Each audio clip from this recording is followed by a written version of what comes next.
मुश्किल हो जाता, क्योंकि आप लोग कहते हैं, हमारे गुरु जी यही कहते हैं, क्योंकि आज वही हो रहा है। थ्योरी पार्ट सब एक लिख के लेके बैठे हैं, परमात्मा नाम तो ऐसा ऐसा पकड़ लिया सबने कि परमात्मा ही मिल गया सबको। हर सत्संग में परमात्मा परमात्मा परमात्मा करके नाम काल के पकड़ा दिए जाते हैं। तो बंदे को लगता है कि मेरा गुरु भी परमात्मा परमात्मा कर रहा है, मुझे भी परमात्मा का नाम दे दिया। यहाँ तक कि अगर कोई गुरु अपने चेले को परमात्मा परमात्मा जपने को भी दे दे, वो भी काल का ही नाम है। कोई गुरु अपने चेले को कबीर कबीर भी रटने को दे दे, वो भी काल का ही नाम है। क्यों है? क्योंकि 52 अक्षरी है। बोलने वाला, लिखने वाला, पढ़ने वाला नाम है, इसलिए वो कबीर का नाम भी काल का नाम हो गया। क्योंकि साहिब कहते हैं, मेरा नाम बोलने में आता ही नहीं है। मेरा नाम कबीर तो रखना पड़ गया लोगों को बताने के लिए, मेरा नाम कबीर भी नहीं है। तो क्या नाम है मेरा? कक्का केवल नाम है, और बब्बा ब्रह्म शरीर, और रारा सब में रम रहा, वाको नाम कबीर। वो है कबीर, वो है मेरा असली रूप जो सब में रम रहा है। घट घट मेरा साइया सुनी सेज न कोई, बलिहारी वा घट की जिस घट पर घट होए। जहाँ ये दिव्य ज्ञान प्रकट होता है, कहते बलिहार जाते हैं, क्योंकि वो एक मोमबत्ती सारे संसार की मोमबत्तियों को जला देगा, इसलिए बलिहार जाते हैं, कहते हैं उस ज्ञान के। तो वो ज्ञान किसका है? विदेही ज्ञान है वो देही ज्ञान नहीं है। ये तुम किसी कबीर साहब की मूर्ति की पूजा करो, कबीर साहब की फोटो की पूजा करो, कबीर साहब कहते हैं ये मैं हूं ही नहीं, ये मैं हूं ही नहीं, ये तो तुम्हें केवल दिखाने के लिए काया धर के आया हूं, नहीं तो मेरी कोई काया नहीं है। मैं विदेही पुरुष हूं और मेरा नाम भी विदेह है। ये बोलने लिखने वाला देही नाम नहीं है। अरे शब्द शब्द सब कोई कहे, वह तो शब्द विदेह, और जीपा पे आवे नहीं, निरख परख कर ले। ये जीप पे नहीं आता मेरा नाम कि किसी ने बोल दिया कबीर कबीर कबीर कबीर जपो तो वो परमात्मा को प्राप्त हो जाएगा, कभी नहीं। अरे मुख से कहे कबीर कबीर, तो ना कटे काल की पीर। नाम हमारा सब जग लेता, भेद हमारा कोई न कहता, और मेरा भेद पावेगा सोई, जिसका सतगुरु पूरा हुई। जिसने अपनी आत्मा को जान लिया है, वही तुम्हें तुम्हारी आत्मा का लखाव करा सकता है। नहीं तो वो अपने आप को भी शरीर मान के बैठा है और तुम्हें भी शरीर बना के रखा हुआ है। ना तुम शरीर हो, ना ही तुम्हारा गुरु शरीर है। दोनों शरीर से न्यारे हैं। इसी को साहिब ने बोला, इससे पहले कि काया छोड़नी पड़े और तुझे ऐसा लगे कि तू मर रहा है, उससे पहले अपने स्वरूप को जान। ये जितने भी गुरु घूम रहे हैं, ये अपने स्वरूप को नहीं जान रहे हैं, ये तुम्हारे स्वरूप को भी नहीं जान रहे हैं, इसीलिए खुद गुरु और तुम्हें चेला बना रखा है। जब असली गुरु मिलता है तो तुम्हें ही तुम्हारा गुरु बना देता है, तुम ही अपने गुरु हो जाओगे। बस देही गुरु का एक फार्मूला होता है जो आपके पास है, उसका एक लक्ष्य होता है जो आपके पास आ जाता है। इसी को बोला है शब्द गुरु सुरत धुन चेला, मिले परस्पर भया अकेला, ना कोई गुरु ना कोई चेला, तू उड़ जा हंस अकेला। अकेला बोला साहिब ने, उड़ जा हंस अकेला। अब गुरु कहाँ गया? जो गुरु ये कहते हैं मैं तुम्हें आऊंगा लेने, सतलोक लेके जाऊंगा, वहां तो अकेला हंस उड़ रहा है, तो गुरु कहाँ गया? गुरु ज्ञान है। परीक्षा में तुम अकेले बैठे होते हो, लेकिन तुम्हारा गुरु तुम्हारे साथ होता है। किस रूप में? ज्ञान रूप में। ज्ञान रूप में वो गुरु तुम्हारे साथ होता है, और उसी ज्ञान गुरु की वजह से तुम अच्छे नंबरों से पास हो। अगर वहां पे लिखा है कि कितने ग्रह होते हैं और तुम लिख दो मेरा गुरु SKL चतुर्वेदी है, तो तुम्हारे कितने नंबर आएंगे? 0। क्योंकि वहां सवाल पूछा है ग्रह कितने होते हैं, तुम लिखो कितने होते हैं, ज्ञान लिखो, ना कि गुरु का नाम लिखना है। यहाँ पर उल्टी कहानी चल रही है, ज्ञान के नाम पे मंत्र पकड़ा दिए और गुरु के नाम पे खुद को ला दिया कि मैं लेके जाऊंगा तुम्हें। भैया तुम गए हो कभी वहां पे? अगर तुम वहां गए हो तो फिर यहाँ क्या कर रहे हो? चले जाओ वहां पे, यहाँ क्या कर रहे हो फिर? ये सब केवल कबीर पंथ की एक अनुराग सागर किताब पढ़ पढ़ के ज्ञानी बने हैं। आत्मज्ञानी नहीं है ये लोक ज्ञानी है। तुम्हें सतलोक, अलग लोक, अगम लोक, अनामी लोक, ये लोग वो लोग वहां ले जाने वाले हैं ये लोग, लेकिन एक भी आत्मज्ञानी नहीं है। सब मंत्र ज्ञानी बने पड़े हैं। ये मंत्र, वो मंत्र, ये मंत्र, दुनिया भर के मंत्र पकड़ा दिए, लेकिन कोई आत्मा का ज्ञान नहीं ले पा रहा। इसीलिए साहिब ने बोला, आत्म ज्ञान बिना नर भटके, कभी काबा कभी काशी, जल में मीन प्यासी, मोहे देखते आवे हंसी। आत्म ज्ञान यानी मुझे मेरा ज्ञान हो जाए।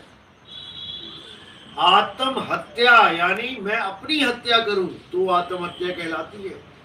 आत्म कथा यानी मैं अपनी कथा लिखूं तो आत्म कथा कहलाती है। आत्म निर्भर यानी मैं खुद पे निर्भर हो जाऊं तब वो कहलाता है।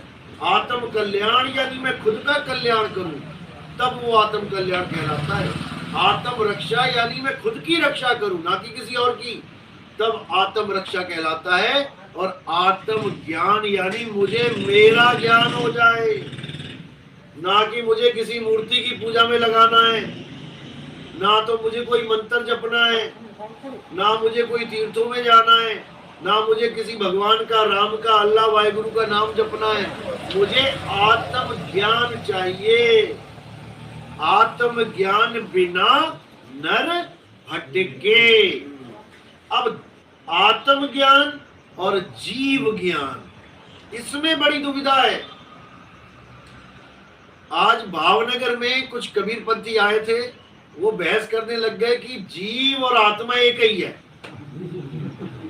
सबसे बड़ी दुविधा ये है, वो जीव अवस्था से ऊपर जाने को तैयार ही नहीं है। मैंने यहां तक कह दिया कि जीव तो नाली में नाली का कीड़ा बना पड़ा है। कहते तो क्या हुआ, है तो जीव। अरे भाई, मैंने कहा हमने थोड़ी नहीं जाना वहां पे। जीवों का तो कल्याण करने के लिए बंदी छोड़ आ रहे हैं। जीव अवस्था से ऊपर उठो, नहीं तो नाली में ही जाना पड़ेगा। तो साहिब ने कहा, बहु बंधन में बांधेया एक बेचारा जीव, और क्या बल छूटे आपने जो न छुड़ाए पीव। मैंने कहा इसी दोहे में पीव नाम की व्याख्या कर दो। ये पीव कहां से आ गया जब सब कुछ जीव ही है? तो समझने को तैयार नहीं है कोई। इतना बुरा हाल हो चुका है कि कबीर पंथी कहला रहे हैं, लेकिन कबीर वाणी को नहीं समझ पा रहे। साहिब ने क्या कसर छोड़ी है, जो जीव सोई जो जुग जुग जीवे, उत्पत परलय माही, दे धरे भर में 84, निर्भय कबहू नाही। आत्मा में और जीव में यही फर्क है। जीव डरता है, डरपोक है, और आत्मा निडर है, क्योंकि आत्मा को कोई शस्त्र काट नहीं सकता, अग्नि जला नहीं सकती, वायु सुखा नहीं सकती, जल भिगो नहीं सकता, तो आत्मा क्यों डरेगी? आत्मा को किसका डर है? लेकिन जीव अवस्था डरपोक अवस्था है, और आत्म अवस्था निडर अवस्था है। जो अपने शरीर को भी त्यागने के लिए तत्पर है, जो कोशिश कर रहा है अपने शरीर को त्यागने की, वही आत्म अवस्था तक पहुंचेगा। वो जीव अवस्था को पार करने की कोशिश कर रहा है। और ये सब तब होता है जब गुरु मिलता है, गुरु रास्ता बताता है। जीव और पीव, इन दोनों के बीच में एक और अवस्था है, वो है शिव।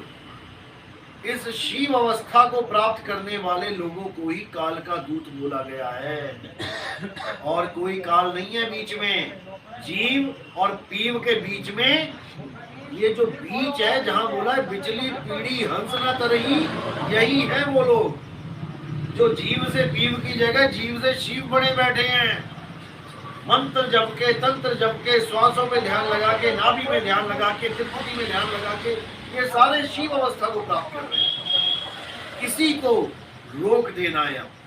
अब जीव से शिव नहीं होना है, अब सीधे जीव से पीव हो जाना है। यही गरीबदास जी ने बोला, अरे कोटि तो ब्रह्मा भय, यानी भक्ति करके ब्रह्मा बन गए, और कोटि भय ईश यानी ब्रह्म हो गए। ब्रह्मा जीव अवस्था का नाम है, ईश शिव अवस्था का नाम है। यानी कोटि तो ब्रह्मा भये कोटि भय ईश, साहिब तेरी बंदगी से जीव होए जगदीश। जब साहिब की असली बंदगी मिलेगी तब जीव से सीधे पीव अवस्था को प्राप्त हो जाओ। उसके बाद तुम्हें कोई नहीं पकड़ सकता। उसके बाद काल माथा टेकेगा आपके आगे, क्योंकि अब आपके सामने मंत्र नहीं है काल से लड़ने के लिए, अब आपके पास वस्तु है। काल के साथ जब जंग होगी तो जो लोग मंत्र लेके बैठे हैं कि हमारे मंत्रों से काल भगवान भाग जाएगा, अरे कुत्ता नहीं भागता मंत्र से। कुत्ते के सामने कोई मंत्र बोल दो तुम, वो तुम्हें काट के ही मानेगा। और तुम्हारे हाथ में केवल एक डंडा हो तो तुम्हें किसी मंत्र की जरूरत नहीं है। इसीलिए साहिब ने कहा है सार शब्द एक वस्तु है, सौदा कर भाई। सार शब्द कोई मंत्र वंत्र नहीं है। सार शब्द कहीं बाँची हो, यानी सार शब्द को ग्रहण करके बचोगे। शेर से बचना है तो मंत्र नहीं कमाएगा कि बंदूक बंदूक बंदूक। बंदूक चाहिए हाथ में, 2 गोली मारोगे भाग जाएगा। इसी को बोला है सार शब्द गही बाँची हो, मानो एतबारा। अक्षर पुरुष एक पेड़ है, निरंजन वाकी डाला। इसको समझना पड़ेगा। ये सारा पेड़ यहीं बैठा है, सार शब्द भी यही है, अक्षर पुरुष भी यही है, निरंजन भी यही है, माया भी यही है, 5 तत्व 25 प्रकृति 3 गुण भी यही है। यही है वो पेड़। अब इस पेड़ को उल्टा कर देना है केवल, और कुछ नहीं करना। इस पेड़ को उल्टा करके तब गुरु आपको साधना बताता है कि कैसे साधना है। गीता में बताया भी है कि जो उल्टे पेड़ की साधना करवा दे वही सतगुरु है। सीधे पेड़ में तो सारे पानी डाल रहे हैं। ये उल्टा ज्ञान है। उलट समानी आप में प्रगति ज्योत अनंत, और साहिब सेवक एक संग खेले सदा बसंत। तो सबसे बड़ा रोड़ा जो है परमात्मा को पाने में, सबसे बड़ा रोड़ा है परमात्मा का नाम। पानी पीकर गला गीला करने के बीच में सबसे बड़ी बाधा है पानी का नाम। जो पानी का नाम जपने लग जाए वो कब पानी पिएगा? वो सारा जीवन पानी का नाम ही जपता रह जाए। इसीलिए परमात्मा को पाने में सबसे बड़ी अड़चन है ये 52 अक्षरी नाम। इसीलिए साहिब ने बोला जो नर पड़े 52 के फेरा, सो नर जानो काल के चेरा। और जब 52 का टूटे डोरा, सहजे छूटे काल झकोरा। फिर नहीं आए फिर नहीं जाए, सार शब्द में रहे समाये। फिर हमारा सतलोक क्या हो जाता है? सार शब्द ही हमारा सतलोक है। क्योंकि साहिब कह रहे हैं लोक ये लोक शब्द है भाई, और जिन जाना जिन संशय जाई। उसके सारे संशय खत्म हो गए। अब वो सतलोक की आस लगा के नहीं बैठा है। साहिब कह रहे परमात्मा तुम में है और तुम परमात्मा जा रहे हो सतलोक में ढूंढने, तो कितनी बड़ी मूर्खता है। साहिब कह रहे हैं जो तिलमाही तेल है और जो चकमक में आग। अब तिल कहाँ जाए तेल को ढूंढने? कौन से लोक में जाए? वो तिल के दाने के अंदर ही तेल है। जो तिलमाही तेल है और जो चकमक में आग, तेरा साईं तुझ में है, जाग सके तो जाग। अब मेरा साईं मुझ में है और मैं जा रहा हूं सतलोक, अलख लोक, आगामी नामी लोग। तो मुझसे बड़ा बेवकूफ कोई नहीं। इसीलिए अब सारी मूर्खता को साइड में करना है, अब अपने आत्म ज्ञान में आना है। एक बार आत्म ज्ञान हो जाए तो सारे भ्रम खत्म हो जाते हैं। 2 ही चीजें हैं मेन, काया और आत्मा। बस इन 2 चीजों पे निबेड़ा करना है। आप काया हो कि आप आत्मा हो।